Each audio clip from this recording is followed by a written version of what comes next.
అలాగే ప్రత్యక్షతల దేవుడు అన్నగారు ఇచ్చారు. మరి అన్నగారు రావడం ఎంతో సంతోషం మన సంఘానికి, మన ఊరికి. కాబట్టి మరోసారి గట్టిగా చెప్పలతో మనం అన్నగా ఆహ్వానిద్దాం.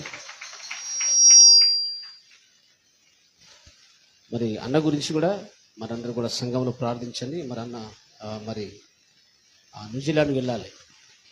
న్యూజిలాండ్ వెళ్ళేటట్టుగా మీ అందరూ కూడా సంఘంలో కూడా వ్యక్తిగతంగా ప్రార్థన చేయండి. అన్న చాలా యథార్థవంతుడు. మరి అక్క సాక్ష్యం చాలా అద్భుతంగా ఉంటుంది, కానీ అక్క రాలేదు కొన్ని పరిస్థితులను బట్టి.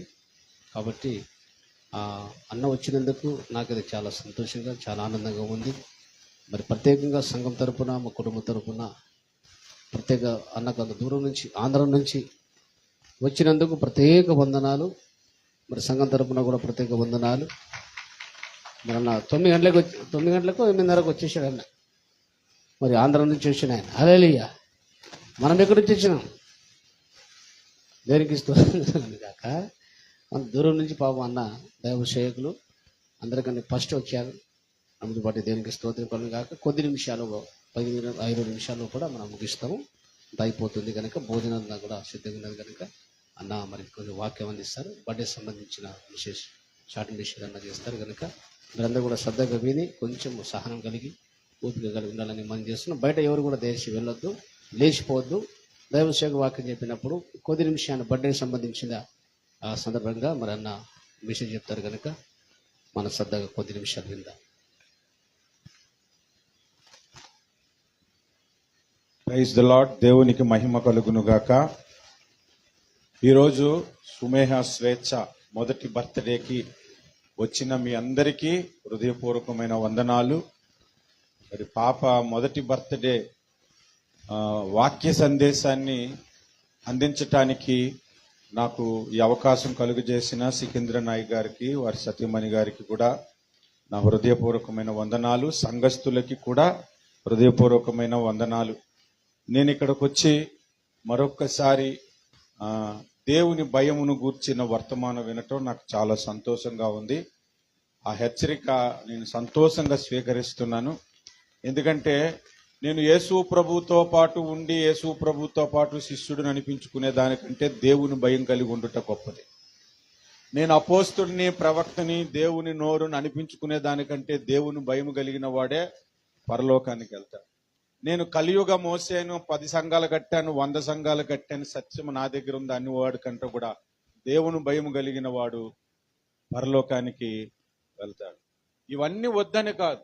అపోస్తులత్వం ఉండాలి, దేవుని మర్మాలు తెలుసుకోవాలి, దేవుని ప్రవక్తగా ఉండాలి, దేవుని సేవ చేయాలి. ఇవన్నీ ఉండి దేవుని భయం లేకపోతే దేవుని రాజ్యానికి మనము వెళ్ళలేము. కనుక దేవుని భయము మనమందరము కలిగి ఎల్లప్పుడూ జీవించి ఆయన ఎదుట మనము నిలవబడే ధైర్యము చేత ఉండాలని ఆశిస్తున్నాను. దైవ సేవకులు ఇచ్చిన వర్తమానాన్ని బట్టి నేను నా మనసులో చిన్న ప్రార్థన కూడా చేసుకున్నాను. ప్రభువా, నీ ఎదుట నేను నిలవబడాలి అని. హల్లెలూయా.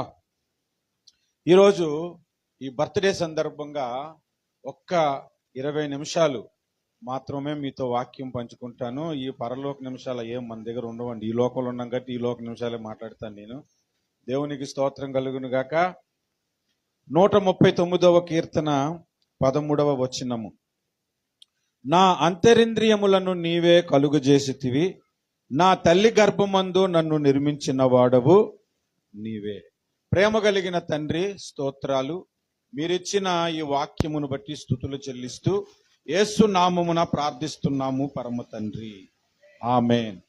మనిషికి 5 జ్ఞానేంద్రియాలు ఉంటాయి. కళ్ళు, ముక్కు, చెవులు, నాలిక, శరీరం 5. అలాగే 5 కర్మేంద్రియాలు ఉంటాయి. చేతులు, కాళ్ళు, పాయువు, ఉపస్థ, శరీరం. ఇలాగా 5 కర్మేంద్రియాలు మనిషికి ఉన్నాయి. ఇవి కాకుండా మనిషికి అంతరేంద్రియములు, లోపల గుండెకాయ, కాలేయము, అదే లివర్ అంటారు కదా, పేగులు, కిడ్నీలు, ఇవి కూడా దేవుడు ఇచ్చాడు. ఇంకా ఇవి కాకుండా ప్రతి మనిషికి మనసు ఇచ్చాడు, హృదయం ఇచ్చాడు. తలంపులు ఇచ్చాడు. ఇలాగా ఒక మనిషిలో ఎంత ఆస్తిని సమకూర్చాడంటే దేవుడు, నా భార్యకు హార్ట్ ప్రాబ్లం వచ్చినప్పుడు, నరాల్లో బ్లాక్స్ ఉండేటప్పుడు దాన్ని రిపేర్ చేసుకోవటానికి 10 లక్షలు అయింది. ఇప్పుడు కొత్తగా హార్ట్ ట్రాన్స్ప్లాంటేషన్ చేసుకోమంటున్నారు. దానికి ఎంత అవుతుందంటే 25 నుంచి 50 లక్షలు అవుతుందంట. అంటే ఒక గుండెకాయ విలువ 50 లక్షలు. నా స్నేహితుడికి లివర్ పాడైపోయింది. లివర్ మార్చుకోవటానికి 25 లక్షలు అడిగాడు. నా స్నేహితుడు ఇంకొక స్నేహితుడు, అతను భార్యకు కిడ్నీలు పాడైపోయి కిడ్నీలు మార్పించుకోవటానికి 15 లక్షలు అడిగారు. నాకు చెవికి చిన్న ప్రాబ్లం వచ్చింది, దానికి రిపేర్ చేయించుకోవటానికి హాస్పిటల్కి వెళ్తే 1,50,000 రూపాయలు పడుతుంది ఆపరేషన్ కని చెప్పారు. కొంతమందికి కళ్ళు సరిగ్గా కనబడవు, రెటీనా ఆపరేషన్ చేసుకోవటానికి మరి కొన్ని చోట్ల 1,00,000 అవ్వచ్చు, 2 లక్షలు అవ్వచ్చు, 3 లక్షలు అవ్వచ్చు. కాలు ఇరిగిందనుకోండి, దాన్ని బాగు చేసుకోవడానికి కొంత డబ్బు అవుతుంది. ఎన్నుపోసి ఇరిగిందనుకోండి, దాన్ని బాగు చేసుకోవడానికి ఎంతో డబ్బు అవుతుంది. ఇవన్నీ ఎందుకు చెప్తున్నానంటే, మనిషిలోని అవయవాలు బాగు చేసుకోవడానికి ఇంత రేట్లు ఉన్నాయి కదా. పైనుంచి కింద దాకా, శిరస్సు నుండి పాదము దాకా ఎన్ని అవయవాలు ఉన్నాయో దాని రేట్లు పక్కన రాసుకొని కాల్కులేట్ చేస్తే ఒక్కొక్క మనిషికి కనీసం 5 కోట్ల నుంచి 10 కోట్ల వాల్యూ ఉంటుంది. ఇవన్నీ దేవుడు మనకు ఉచితంగా ఇచ్చాడు. చప్పట్లు కొట్టి దేవునికి స్తుతిద్దాం. హల్లెలూయా, హల్లెలూయా. ఇప్పుడు నాలుక ఉందండి, నాలుక తెగిపోయింది అనుకో, కొత్తది పెట్టడానికి అవదు. దానికి ఇంకెంత డబ్బులు ఖర్చు పెట్టాలి తెలీదు. గుండెకాయ పోతే ఇంకో గుండెకాయ తెచ్చి పెట్టొచ్చట, కిడ్నీలు పోతే ఇంకొకరు కిడ్నీలు పెట్టొచ్చట. తలకాయ తీసేసిన తర్వాత ఇంకొకటి తలకాయ పెట్టడానికి అవదు. ఎందుకు అవదండి, ఏనుగుని తెచ్చి పెట్టలేదు ఏటని అనకండి, కానీ అవి కథలు. ఏమండి, అంత విలువైనవి మన శరీరంలో దేవుడు పెట్టాడు. దేవునికి స్తోత్రం. ఇప్పుడు సికింద్ర నాయక్ గారికి, వారి సత్యమణి స్వప్న గారికి దేవుడు ప్రేమించి 2 అమ్మాయిలను ఇచ్చాడు. నేను చాలా చోట్లకి వెళ్ళాను. దేవుని యందు భయభక్తులు కలిగిన చాలా మంది దైవ సేవకులకు 2 అమ్మాయిలు, 2 అబ్బాయిలు కాదు. దేవునికి స్తోత్రం కలుగును కదా. హల్లెలూయా. నాకు నిజంగానే అండి, నేను బాగా అనుభవించి చెప్తున్నాను. బాగా భక్తి చేస్తున్న వాళ్ళకి, భయభక్తులు కలిగిన ప్రతి కుటుంబంలో 2 అమ్మాయిలు పుట్టారేంటబ్బా అని. ఇప్పుడు ఒక విషయాన్ని మీకు నేను జ్ఞాపకం చేస్తాను. వాళ్ళని ప్రేమించి 2 అమ్మాయిలను ఇచ్చాడు. ఒక్కొక్క అమ్మాయి కోట్ల విలువలు చేసే అమ్మాయిలు అన్నమాట. చెప్పాను కదా, నీ వాల్యూ మామూలుగా చెప్పాను, రఫ్గా చెప్పాను. మరి అంత విలువైన ఆస్తి ఒకవేళ మీ అకౌంట్లో ఉంటే మాటికి చెక్ చేసుకుంటారా లేదా? చెక్ చేసుకుంటారు. పొరపాటున ఎవడైనా వాట్సాప్ లో మెసేజ్ పెట్టి ఓటీపీ చెప్పమంటే అమ్మో డబ్బులు కొట్టేస్తాడేమో అని చెప్పి వాట్సాప్ అన్ఇన్స్టాల్ చేసేస్తాం. మనం ఎంత జాగ్రత్తగా చూసుకుంటామో అంత విలువైన మనీని కదా. అసలు విలువ పెట్టలేమండి మనిషి ప్రాణానికి. విలువ పెట్టాలని, చచ్చిపోయిన తర్వాత బ్రతికించటానికి 1000 కోట్లు ఇచ్చినా కూడా, 1,00,000 కోట్లు ఇచ్చినా కూడా బ్రతికించటం చాలా కష్టం. అలాంటి గొప్ప జీవితము మానవ జీవితము. అలాంటి ఒక విలువైన వస్తువును, ఒక విలువైన ప్రాణమును, ఒక పాపను దేవుడు ప్రేమించి మీ జీవితాల్లో ఇచ్చాడు. ఈ రోజు పుట్టినరోజు జరుపుకుంటున్న సుమేహ, స్వేచ్ఛ, వారికి, వారి కుటుంబానికి దేవుడు గిఫ్ట్ గా ఇచ్చాడు. చప్పట్లు కొట్టి దేవునికి మహిమ పరుద్దాం. హల్లెలూయా, హల్లెలూయా. అలాంటి మనందరికీ పిల్లలు ఉన్నారు కదా. ఈరోజు ప్రసంగం ఎవరి గురించి చెప్పాలండి? పాప పుట్టినరోజు కాబట్టి పాప గురించి చెప్పాలా? పాపకు అర్థం చేసుకుంటుందా? కాదు. పాపన కన్నా తల్లిదండ్రులకి, పిల్లలు కలిగిన తల్లిదండ్రులకి, పిల్లలు కనాలనుకుంటున్న వారందరికీ ఒక 3 విషయాలు నేను చెప్పి ముగించేస్తాను. 3 విషయాలు. న్యాయాధిపతుల గ్రంథం 13వ అధ్యాయములో చాలా కాలముగా మనోహ భార్య గొడ్రాలుగా ఉండినప్పుడు దేవదూత అక్కడికి వచ్చి ఆమెను దర్శించి, నీవిక మీదగా గొడ్రాలుగా ఉండవు, నీకొక కుమారుడు పుడతాడు అని చెప్పాడన్నమాట. హల్లెలూయా. వెంటనే ఆమె భర్త దగ్గరికి వెళ్ళి, దేవదూత నా దగ్గరకు వచ్చాడు, మనకి సంతానం పుడతారంటండి చెప్తే, ఆ భర్త అన్నాడు, మరలా మాకు కనబడాలని దేవుని దగ్గర ప్రార్థన చేశారు. ఎందుకంటే ఆ దేవదూత మరలా వచ్చినప్పుడు వాళ్ళు ఒక ప్రశ్న అడిగారు. ఏమని ప్రశ్న అంటే, ఈ బిడ్డను మేము ఎలా పెంచాలి? ఈ బిడ్డను మేము ఎలా పెంచాలి అని అడిగారు. వారు సరిగ్గా ప్రార్థన చేసే ఉంటారు. అవునంటారు కాదంటారు? దేవుడు మనకి ప్రేమించి పిల్లల్ని ఇస్తే ఆ పిల్లల్ని ఎలా పెంచాలో ప్రభు దగ్గర అడగట్లేదు. మనం అడగకుండానే మన సొంత నిర్ణయాలు, నాకు చర్చ్ ఉంది కాబట్టి, నా తర్వాత ఈయనే వారసుడు కాబట్టి, ఇతను నా కుటుంబంలో పాస్టర్ పుట్టాడని వీళ్ళకి వీలే సేవకు సమర్పించేసుకుంటున్నారు, వీళ్ళకి వీలే సేవకురాల్ని చేసేస్తూ ఉన్నారు. ప్రభువా, నీవు ఈ లోకములోనికి ఈమెను పుట్టడానికి అవకాశం ఇచ్చావు కాబట్టి ఈమెను నీ కొరకు నేను ఎలా పెంచాలి? ఈమె పట్ల నీ చిత్తమేమిటి? ఏ కోవలో నేను పెంచాలి? ఏ త్రోవలో పెంచాలి? ఏమి నేర్పించి పెంచాలి అని ప్రభు దగ్గర కనీసం ఒక 6 నెలలన్నా ప్రార్థన చేస్తే ఖచ్చితంగా దేవుడు దానికి ఆమేనని చెప్పి ఆమె పెరగాల్సిన రీతిలోనే, దేవుని ప్రణాళికలో ఆమె ఎందుకు పుట్టిందో ఆ ప్రణాళికలోనే పెరుగుతుందన్నమాట. హల్లెలూయా. ఇప్పుడు న్యాయాధిపతుల గ్రంథం 13వ అధ్యాయంలో ఎవరు పుట్టుక గురించి మాట్లాడాను నేను? సంసోను పుట్టుక గురించి మాట్లాడాను. అతడు ఎందుకు పుట్టాడు? ఫిలిస్తీన్లను హతము చేయటానికి పుట్టాడు. ఫిలిస్తీన్లను హతము చేయటానికి అతడు నాజీరు చేయబడవలసి ఉన్నది.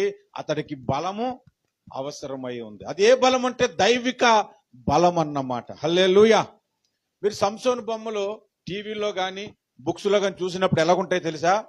ఇలాగుండి 6 ప్యాక్ ఉండి ఉంటాయి. అవునా? ఎందుకంటే బలవంతుడు కాబట్టి. వాస్తవానికి అలా ఉండడు. హిందూ దేవుళ్ళు కూడా ఒక ఆయన బలవంతుడు కాబట్టి ఆయన కూడా 6 ప్యాక్ వేసి చూపెడతారు. శాంసన్ అలా ఉండడు. ఎలా ఉంటాడట? సన్నగా ఉంటాడట, చాలా సింపుల్ గా ఉంటాడట. సింహం వస్తే ఎత్తి కొట్టేస్తాడు అంతే. ఇతరులో ఇంత బలం ఎలాగుంది అని ఆశ్చర్యపోవాలి. ఆ బలం ఏంటంటే దైవికమైన బలము. ఆ బలము పోగొట్టుకోకుండా ఎలా జీవించాలో నేర్పించబడింది. ఆ బలము ఎందుకొరకు అతనికి తెలియజేయబడింది. మనమందరము కూడా మన పిల్లల కొరకు ఆ విధముగా ప్రార్థన చేయాలి. రేయి మొదటి జామున లేచి నీ పసిపిల్లల కొరకు ప్రార్థన చేయమన్నాడు. రేయి మొదటి జామున అంటే ఎప్పుడు చెప్పండి? రేయి మొదటి జామున అంటే ఎప్పుడు? పెందలెక్కడ? తెల్లవారుజామున. అది రేయి మొదటి జామున. సాయంత్రం 9 గంటలుగా. రేయి మొదటి జాము అంటే తెలీదా మీకు? చెప్పండి మరి చెప్పండి. తెలుసా నాకు? చెప్పండి. తెల్లవారుజామున. సరే, ఇప్పుడు నేను చెప్తాను. రేయి అంటే ఏంటి? రాత్రే కదా. రాత్రులు 4 జాములు ఉంటాయి. 6 నుంచి 9 ఒక జాము, 9 నుంచి 12 ఒక జాము, 12 నుంచి 3 ఒక జాము, 3 నుంచి తెల్లవారు 6కి ఇంకొక జాము. యేసు ప్రభు నీటి మీద ఎన్నో జామును నడుచుకొచ్చాడు? 4వ జామున అన్నాడు. అది 4వ జాము అయితే మొదటి జాము ఏమైంది అప్పుడు? సాయంత్రం 6 నుంచి 9 రేయి మొదటి జాము అన్నమాట. హల్లెలూయా. తెల్లవారుజామున నోడు చెప్పాడు మీకు. సాయంత్రం 6 నుంచి 9 గంటలప్పుడు ఎందుకు ప్రార్థన చేయమన్నాడని దేవుడు నేను ప్రభుని అడిగితే, ఎక్కువగా ఈ లోకంలో పాపము జరిగే సమయం అదే, ఎక్కువగా టీవీల మీద కూర్చునే సమయం అదే, ఎక్కువగా సినిమాలకు పోయే సమయం అదే.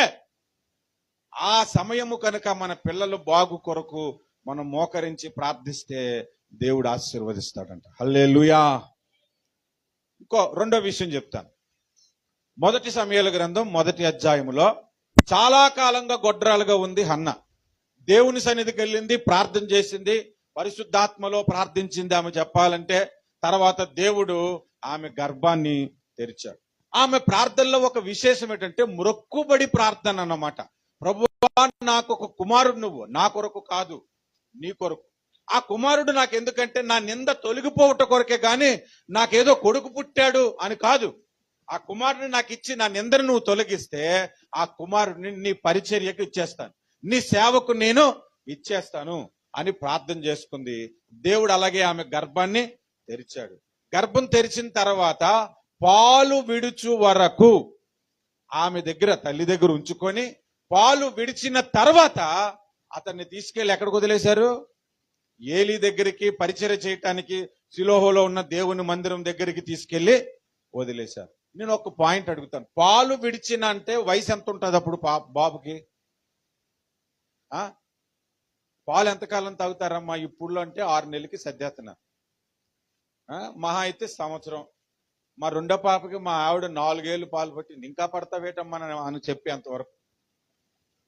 ఒకసారి సినీ యాక్టర్ నాగేశ్వరరావు చెప్పాడు ఇంటర్వ్యూలో, 8 ఏళ్ళు పాలు తాగుతా వాళ్ళ అమ్మ మొట్టికాలి సిగ్గులేదట్రా ఇంకా పాలు తాగుతున్నాం మానేముందంట. 8 ఏళ్ళు. నేను అనుకుంటాను ఎక్కువగా పాలు ఎప్పుడు మానేసారంటే పూర్వము వాడికి పళ్ళు రాగానే మానేసి ఉంటారు, ఎందుకంటే కొరికేస్తాడు. అంటే 4 ఏళ్ళకి లేదా 5 ఏళ్ళకి పాలు తాగటం మానేస్తారు అనుకుందాం. పోని సమయాల విషయంలో ఇంకొక 4 వేసుకొని 8 ఏళ్ళు అనుకోండి. పోని 8 ఏళ్ళ పిల్లోడిని తీసుకెళ్లి మందిరంలో పెట్టి నువ్వు ఇంకెక్కడే ఉండాలి, బ్రతుకైనా చావైనా ఇక్కడే, నువ్వు దేవుని కొరకే పుట్టావు అని చెప్పి వచ్చేస్తే ఆ పిల్లోడు పరిగెత్తుకుంటూ అమ్మా నన్ను తీసుకెళ్ళని ఏడాలా లేదా? ఏడలేదు. నువ్వు లేకుంటే నేను ఉండలేనమ్మా అని అనలేదు. అంటే ఈ 8 ఏళ్లలో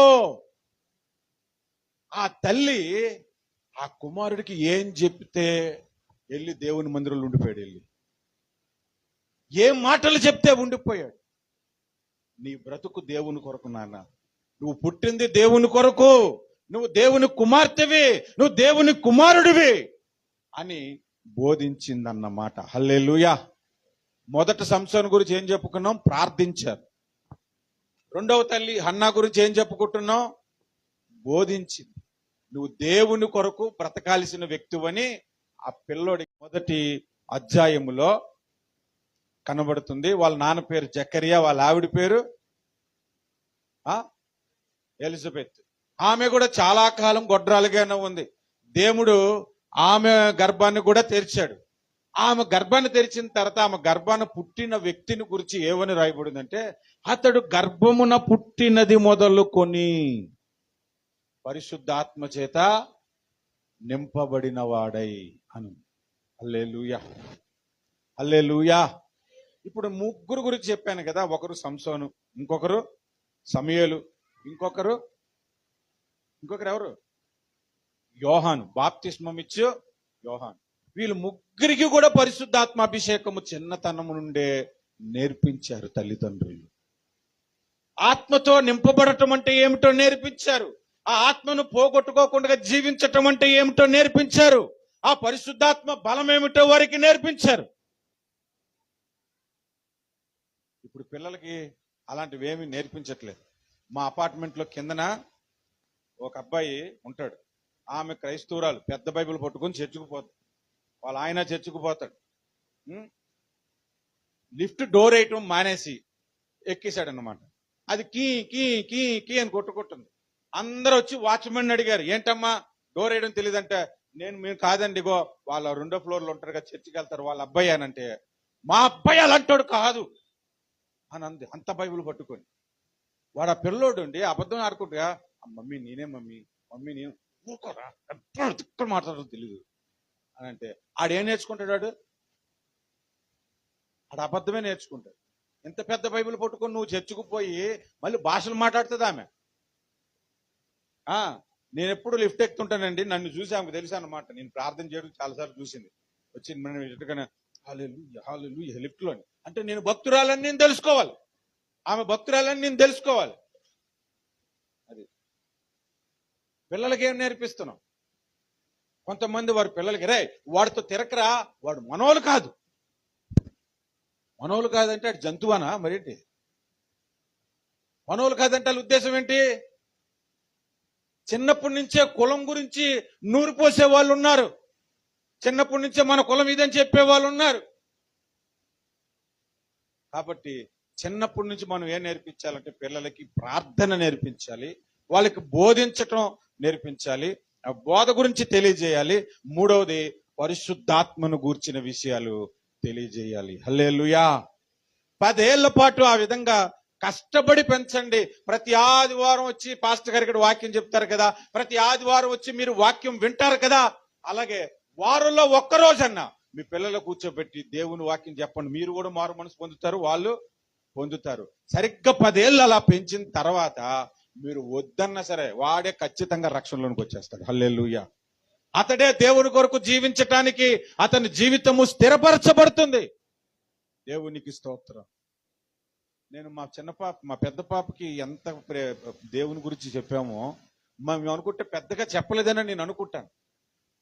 కానీ మా పాప అండి దేవుని దగ్గర ఎలా ప్రార్థన చేసిందంటే, నేను యూరప్ వెళ్ళి చదువుకోవాలి, దాని ఫీజు కట్టడానికి మా నాన్న దగ్గర డబ్బు లేదు, మా అమ్మ దగ్గర డబ్బు లేదు, ప్రభువా నువ్వు నన్ను పంపిస్తావని సంవత్సరమున్నర ఉదయం మధ్యాహ్నం భోజనం మనిషి ఒక్క పూట భోజనంతో ప్రార్థన చేసింది. సంవత్సరమున్నర. ఏ కష్టం వచ్చినా ఉపవాసం ఉండి ప్రార్థన చేస్తుంది. అప్పుడప్పుడు ఫోన్ చేద్దాం, అమ్మా భోజనం చేసావనంటే లేదు డాడీ ఉపవాసం ఉన్నానండి. ఎందుకు? మనం ఉపవాసం ఉండడం నేర్చుకోవాలి. దేవునికి స్తోత్రం. మీకు ఉదయం నుంచి తిండి లేనట్టుంది, పాపం చాలా నీరసం అయిపోయారు. దేవునికి స్తోత్రం. నేను రాత్రి 2 చపాతీలు తిన్నాను, ఇప్పుడు దాకా ఏం తినలేదమ్మా, 3 టీలు తాగాను. నాకు ఆయన ఆకలేదు, ఎందుకంటే నేను ప్రతి సంవత్సరము 1వ తారీఖు జనవరి 1 నుంచి 100 రోజులు ఉపవాసం ఉంటాను. అది నా ఇష్టం. అది దేవుని కొరకు నేను సమర్పించుకున్నాను. ఇప్పుడు ఉపవాసం అయిపోయింది, నేను తర్వాత తింటాను. ఎందుకు తింటున్నారని అనకండి, ఎందుకంటే టైం అయిపోయింది. హల్లెలూయా. ఉపవాసం ఉండి మీ పిల్లల కొరకు ప్రార్థన చేయండి. ఒక చిన్న మాట చెప్పి నేను ముగిస్తాను. మీరందరూ మీ సంఘ కాపరి పిల్లల కొరకు మరెక్కువగా ప్రార్థన చేయాలి. మీ పిల్లల కొరకే కాదు, మీ సంఘ కాపరి యొక్క పిల్లల కొరకు ప్రార్థన చేయాల్సి ఉంది. మీకు దేవుడిచ్చిన బాధ్యతది. ఈరోజు పాప గురించి, వాళ్ళ పెద్ద పాప గురించి మీరు ప్రార్థన చేయండి. ప్రభువా సక్రమముగా నీలో ఎదగాలి, నీ సన్నిధిలో ఎదగాలి, నీ శక్తి కలిగి ఎదగాలి, నీ వాక్యము కలిగి ఎదగాలి. మా పిల్లలు ఎదగాలి, పాస్టర్ గారి పిల్లలు ఆ విధంగా ఎదగాలి. మీ కొరకే మా పిల్లలు నాయన, మా తర్వాత తరము మీ రాకడకు సిద్ధపరిచే వ్యక్తులను తయారు చేయగలిగిన సామర్థ్యము మాకును మా పిల్లలకును దయచేయండి అని ప్రార్థన చేసుకోవాలి. హల్లెలూయా. ఎప్పుడైనా సరే ప్రార్థన నిరర్ధకము కానెరదండి, నిరర్ధకము కానెరదు. నేను న్యూజిలాండ్ లో ఒక తెలుగు చర్చ్ ఉండాలని చాలా కాలం ప్రార్థన చేశాను. నేను వెళ్ళకపోయినా తెలుగు చర్చ్ అక్కడ ఉంది. హల్లెలూయా. నేను వెళ్తాను, తర్వాత అదే చర్చిలో వాక్యం చెప్తాను. హల్లెలూయా అంటారా? ఆమేన్ అంటారు. హల్లెలూయా. సౌదీ అరేబియాలో తెలుగు చర్చి లేదంట. దాదాపు చాలా కాలం నుంచి 16 సంవత్సరాలు ప్రార్థన చేశాం. 16 సంవత్సరాలు అక్కడ ఒక తెలుగు చర్చి ఉండాలని దేవుడు మార్గం తెరిచాడు. 2016లో మొట్టమొదటి చర్చి అక్కడ పెట్టడం జరిగింది. ఇప్పటికీ మన ఇండియాలో చాలా చోట్ల చర్చిలు లేవు. ప్రార్థన చేయండి, కార్యాలు జరుగుతాయి. మన ప్రార్థన ఎప్పుడు వ్యర్థం కాదు. మన పిల్లల కొరకు ప్రార్థన చేయాలి. ప్రతిరోజు ఉదయాన్నే లేచిన వెంటనే మీ పిల్లల మీద చేతులుంచి ప్రార్థించండి. చక్కగా చదువుకోవాలని ప్రార్థిస్తారు, నాకు తెలుసు. మీరు వద్దన్నా చేస్తారు. ఆరోగ్యంగా ఉండాలని ప్రార్థన చేస్తారు, మీరు వద్దన్నా చేస్తారు. ఎందుకంటే పిల్లలు ఆరోగ్యంగా ఉండాలి, అందంగా ఉండాలి, వాళ్ళకి డబ్బు ఉండాలి, అన్ని ఉండాలి. కానీ ఈ పిల్లోడు నీ కొరకు బ్రతకాలని ఎందుకు ప్రార్థన చేయలేమో తెలుసా? ముందు మనమే దేవుని కొరకు బ్రతికే స్థితిలో లేం. కాబట్టి మనమే దేవుని కొరకు బ్రతికే స్థితిలో ఉంటే మన పిల్లలు కూడా అదే స్థితిలో ఉండాలని అంటారు. అటువంటి ప్రార్థన మనం జీవించాలి. హల్లెలూయా. కాబట్టి మీరందరూ ఒక్కసారి లేచి నించుంటే వాళ్ళ తల్లిదండ్రులు ఆ పాపను తీసుకొస్తారు. మీ చేతులు ఆ పాప వైపు చాపి ప్రార్థన చేద్దాము. నేను ప్రార్థన చేసి పాస్టర్ గారికి అప్పగిస్తాను. వారిద్దరు పిల్లలు కూడా అండి ప్రత్యేకంగా పాప గురించి ప్రార్థన చేద్దాం. మీరందరూ 2 చేతులు పైకి చాపి ప్రార్థన చేద్దాము. పాప పుట్టి సంవత్సరం అయిందంట. ఈ రోజు వరకు వాళ్ళు హాస్పిటల్కి వెళ్ళలేదన్నారు. మంచి సాక్ష్యము. ఇంకెప్పుడు కూడా హాస్పిటల్కి వెళ్ళే పరిస్థితి వాళ్ళకి రాదు. ఆమేన్, ఆమేన్. మీ చేతులు ఒకసారి చాపుదామా పాప వైపు? మీ చేతులు చాపండి, ప్రార్థన చేద్దాము. ప్రేమ కలిగిన మా ప్రియ పరలోకపు తండ్రి, సర్వశక్తిమంతుడు అయిన నా దేవా, ఇదిగో నీ యొక్క సేవకుడు సికింద్ర నాయక్ గారికి, వారి సత్యమణి పాస్టర్మ గారు స్వప్న గారిని ప్రేమించి 2 పిల్లలను మీరు అనుగ్రహించారు. మీకు స్తోత్రాలు చెల్లిస్తున్నాము, మీకు స్తుతులు అర్పిస్తున్నాము దేవా, మీకు కృతజ్ఞతలు చెల్లిస్తూ ఉన్నాము. ఆ ఇద్దరు పిల్లలను మీరు దీవించండి. మీ కొరకు బ్రతికేటట్లు మీరు కృప చూపించండి. నీ కృప తోడుగా ఉంచండి. చిన్నతనము నుండే ప్రార్థన నేర్పించండి. మీ వాక్యమును నేర్పించండి. మీ ఆత్మ వారి యందుంచి వారిని మీరు బలపరచండి. ప్రత్యేకంగా సుమేహ స్వేచ్ఛ కొరకు ప్రార్థిస్తూ ఉన్నాను. ఈ బిడ్డ ఆరోగ్యంగా ఎదగాలి నాయన, విద్యలో విజ్ఞానములో ఎదగాలి, దైవికముగా ఎదగాలి, నీ కృపలో ఎదగాలి. చిన్నతనము నుంచి నిన్ను ఆరాధిస్తూ మంచి ఆరాధికురాలుగా ఎదగాలి, నీ వాక్యముతో ఎదగాలి. ఈ కుటుంబంలో ఎటువంటి లోటు ఉండకూడదు, ఎటువంటి ఆర్థిక ఇబ్బందులు ఉండకూడదు. ఈ దినము నుండే వీరు అప్పిచ్చిన వారుగా చేయండి తండ్రి. నీకు స్తోత్రాలు. వీరిని ఆర్థికంగా ఆశీర్వదించండి, ఆరోగ్యపరంగా ఆశీర్వదించండి, ఆధ్యాత్మికంగా ఆశీర్వదించండి నాయన. నీ సన్నిధి కాంతిని వీరి మీద ప్రకాశింపచేయమని సంఘమంతా చేతులెత్తి ప్రార్థిస్తే నీ ప్రార్థనకు మీరు ఆమేనని పలకమని యేసు నామమున ప్రార్థిస్తున్నాము పరమ తండ్రి. ఆమేన్. ఆమేన్. అందరికీ వందనాలండి. ఈ సమయంలో దైవ సేవకులకు అప్పగిస్తున్నాను. మిగిలిన కార్యక్రమాన్ని వారు నడిపించుకుంటారు. నా కొరకు కూడా మీరు ప్రార్థించండి. Thank you.